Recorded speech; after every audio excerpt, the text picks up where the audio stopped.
Salam, hər vaxtınız xeyir olsun. Gəlin baxalım.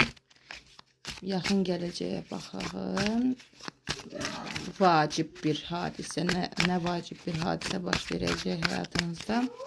İki variantdır. 1 ya 2 rəqəmini seçin. Birdən başlayıram. Biri seçənlərə. Biri seçənlər. Siz bu dəqiqə düşünürsünüz ki, doğmalarınızla problem, konflikt ola bilər. Amma yaxın gələcəkdə barışıq olacaq burada. Barışıqdır, sonra pulun gəlməsidir. Pul verə bilərlər sizə, hökumət ola bilər. Sonra başqa ölkəyə köçüb, başqa evə köçmək də var burada. Yəni çətinliklərə üstün gəlirsiniz, göstərilir burada. Çox gözəl çıxdı. Sizin üçün olacak. Burada biraz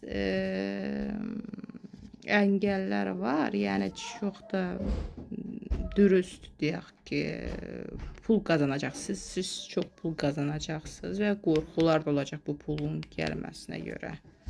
Çok pul kazanacaksınız, 100%'dir. Bütün problemleriniz həll olacaq. Qorxası şey var mı burada? Çok borçlar da ola bilər burada. Kimdənsə pul götürüb iş eləyə bilərsiniz yəni. Hökumət.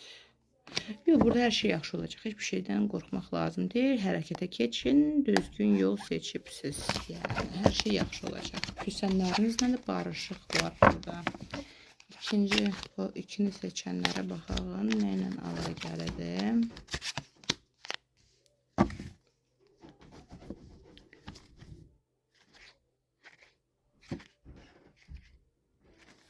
Baxın, burada söz-söhbət olacaq. Burada elə də yaxşı kartlar çıxmayıbdır. Burada elə bil ki, ümidinizi itirəcəksiniz. Ümidinizi, nəyəsə gözləyirdiniz, nəsə çatsın. Burada ümid itirir ki, qayıtsın mı, danışmaq mı? Burada topik kartı durubdur danışıq barəsində. Ola bilsin, danışa bilmədi istədiyiniz insanla. Manipülasyaları var, peşmançılıq var. Burada mak kartda çıxdı yəni. Əməl də eləyə bilərlər sizə 100%, 8 qılıncla mak kartı məndə əməl mənası verir bu iki kart. Görüşə əngəl olmaq istəyəcəklər. Sizin görüşünüzə və danışığınıza əngəl olmaq istəyəcək əhatənizdə düşmənlər.